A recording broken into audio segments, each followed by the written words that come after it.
Welcome to Kanishka IAS. I'm Mahender Reddy. మనం ఈరోజు అనగా నవంబర్ 29, 2024న వివిధ దినపత్రికలలో వచ్చిన ముఖ్యమైన వార్తల్ని మన ఎగ్జామ్ పాయింట్ ఆఫ్ వ్యూలో చూద్దాం. సో ముందుగా మనకు కనిపించింది అణుశక్తి రిలేటెడ్ ఉన్న ఒక 2 వార్తల ముందు మనం చర్చిద్దాం.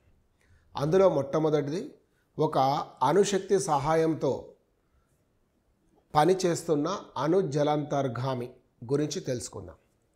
సో ప్రపంచంలో ఈ యొక్క అణుశక్తితో నడిచే జలాంతర్గాములు అనేటివి కేవలం 6 దేశాలలో మాత్రమే కనిపిస్తాయి. అందులో ఒకటి America, USA, France, China, Britain మరియు భారతదేశం. సో ఈ యొక్క అణు శక్తితో నడిచే జలాంతర్గాములు భారతదేశంలో ఇప్పటి వరకు 2 ఉన్నాయి. ఒకటి ఐఎన్ఎస్ హరియాంత్ అయితే రెండవది ఐఎన్ఎస్ హరిఘాత్, మూడవది తయారవుతున్నది ఏంటంటే ఐఎన్ఎస్ హరిధామన్. సో మొత్తం మూడవది రావాల్సింది 2 ఉన్నాయి. అయితే ఇది ఐఎన్ఎస్ల యొక్క అంటే అణు జలాంతర్గాములు అణుశక్తితో నడిచే వాటి గురించి.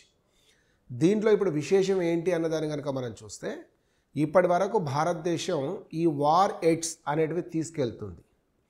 అయితే అది గాలి మరియు నేల నుంచి ప్రయోగించేటివి ఇప్పటి వరకు మనం సక్సెస్ఫుల్గా అయ్యాం. గతంలో ఒక 5 సార్లు సముద్రంలో ఏర్పాటు చేసిన ఒక వేదికపై నుండి ఈ యొక్క అణు మిజైల్స్ ఏవైతే ఉన్నాయో న్యూక్లియర్ మిజైల్స్ K4 మిజైల్ అని చెప్తూ ఉన్నాం. ఈసారి విశాఖపట్నం సమీపంలోని ఈ యొక్క అణు జలాంతర్గామి ఐఎన్ఎస్ హరిఘాట్ ద్వారా ప్రయోగించడం జరిగింది. ఈ ఐఎన్ఎస్ హరిఘాట్ ద్వారా ప్రయోగించి దాని లక్ష్యం 3500 కిలోమీటర్లు చేరుకున్నది. అంటే దీన్నే మనం ఏమన్నామంటే ఈ యొక్క సబ్మెరైన్ బాలిస్టిక్ మిసైల్ అనే దాంతో పిలుస్తున్నాం.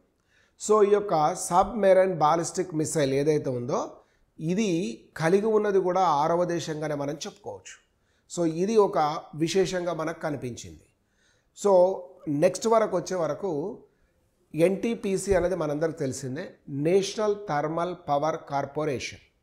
ఈ నేషనల్ థర్మల్ పవర్ కార్పొరేషన్ యొక్క విశేషం ఏంటి అన్న చూస్తే భారతదేశంలో విద్యుత్, ముఖ్యంగా థర్మల్ విద్యుత్ కేంద్రాల నిర్మాణము దాని యొక్క పర్యవేక్షణకు సంబంధించి కేంద్ర ప్రభుత్వ రంగ సంస్థ అని మనం చెప్పుకోవచ్చు.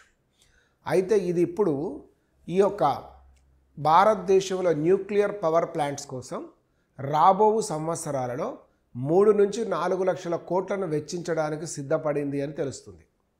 ముఖ్యంగా రాజస్థాన్లో నిర్మిస్తున్న ఈ యొక్క బర్సామహి అని పిలువబడే అణు విద్యుత్ కేంద్రంలో 2800 మెగావాట్ల కెపాసిటీతో నిర్మితమవుతున్న దాంతో ఈ కార్యక్రమం ప్రారంభమవుతుంది అని చెప్పుకోవచ్చు. ఇవి 2 వార్తలుగా మనం చూసాం. 3వ వార్తకు వచ్చే వరకు ఏంటంటే ఇందులో మనం చూసింది ఈరోజు ఒక స్పోర్ట్స్ అనేది కూడా మనకు చాలా ప్రాముఖ్యత కలిగి ఉంటుంది. సో ఖేలో ఇండియా అనేది పెట్టాం. చాలామంది అంటే అండర్ 17, అండర్ 19, 20 క్రికెట్ కానీ ఇతరం కానీ అవన్నీ వస్తున్నాయి.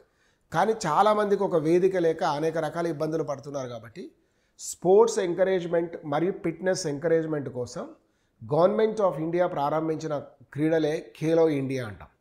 2025 ఖేలో ఇండియా గేమ్స్ అన్నీ కూడా ఎక్కడంటే బీహార్లో నిర్వహిస్తున్నారు.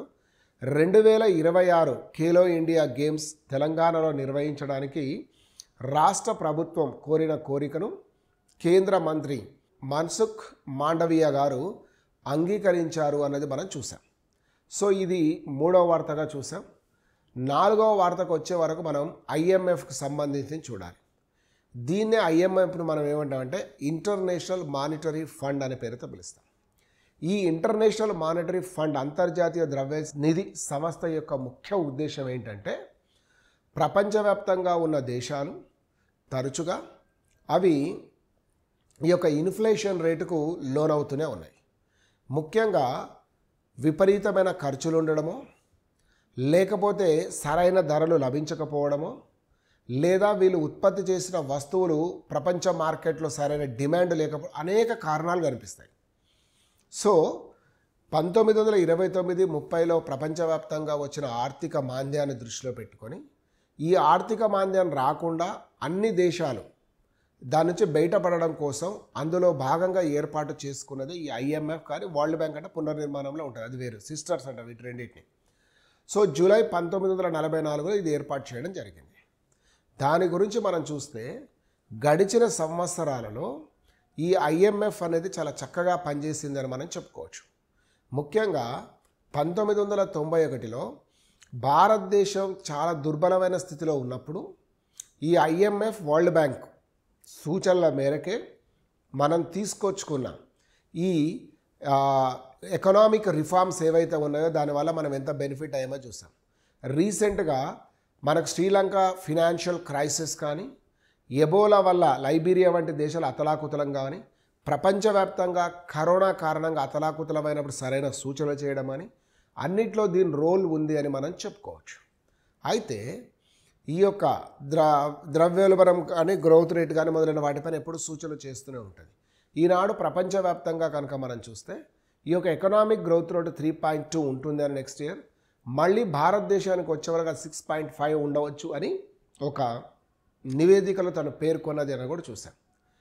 5వ వార్తకు వచ్చే వరకు మనం చూసేది ఏంటంటే ఈ పొల్యూషన్కు సంబంధించిన విషయం చూసాం.